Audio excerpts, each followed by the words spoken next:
রান্নার মাঝখানে যদি ব্যাঘাত ঘটে তাহলে খুবই খারাপ লাগে। আসসালামু আলাইকুম। তো আজকে রান্না করছি দুন্দুল দিয়ে, মাছ দিয়ে। তো ব্যাঘাত কিসের জন্য বললাম সেটাই দেখাচ্ছি, চলুন ভিডিওর মাঝখানে। তাই তো এখানে মাছ নিয়ে নিয়েছি আর দুন্দুল নিয়ে নিয়েছি, কেটে ধুয়ে নিয়েছি। এখন মাছে নুন হলুদ মেখে নিয়েছি, কড়াইতে তেল চাপিয়ে দিয়েছি, তেলটা গরম হয়ে গেছে, এখন মাছগুলো দিয়ে দিয়েছি। এখন উল্টে পাল্টে মাছগুলো ভেজে নিয়েছি। তখন ওই কড়াইতেই মানে মাছ ভাজার তেলটা দিয়ে দিয়েছি আর পেঁয়াজ কুচি দিয়ে দিয়েছি আর সামান্য পরিমাণে তেল দিয়ে এখন পেঁয়াজটা ভালোভাবে ভেজে নিয়েছি লবণ দিয়ে। এই তো ব্যাঘাত এই একটা ঝামেলা পড়ে গেছে।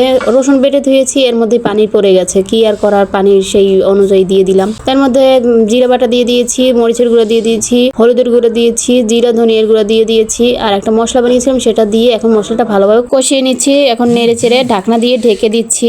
ঢাকনা উঠিয়ে দেখছি পানি বের হয়েছে। তো পানিটা বের হয়েছে যখন, আর পানি অল্প দেবো, তখন মাছগুলো দিয়ে দিয়েছি, সামান্য পরিমাণে পানি দিয়ে দিয়েছি। এখন ঢাকনা দিয়ে ঢেকে দিয়েছি। এখন ঢাকনা উঠিয়ে ধনিয়া পাতা দিয়ে দিয়েছি, আবারও ঢাকনা দিয়ে ঢেকে রান্নাটা করে নিয়েছি। এই তো মাছের ফাইনাল লুক। কালারটা ভীষণ সুন্দর এসেছে। তো আজকের রান্নাটা আপনাদের কাছে কেমন লাগলো জানাবেন কমেন্ট বক্সে। সবাই ভালো থাকবেন, আল্লাহ হাফেজ।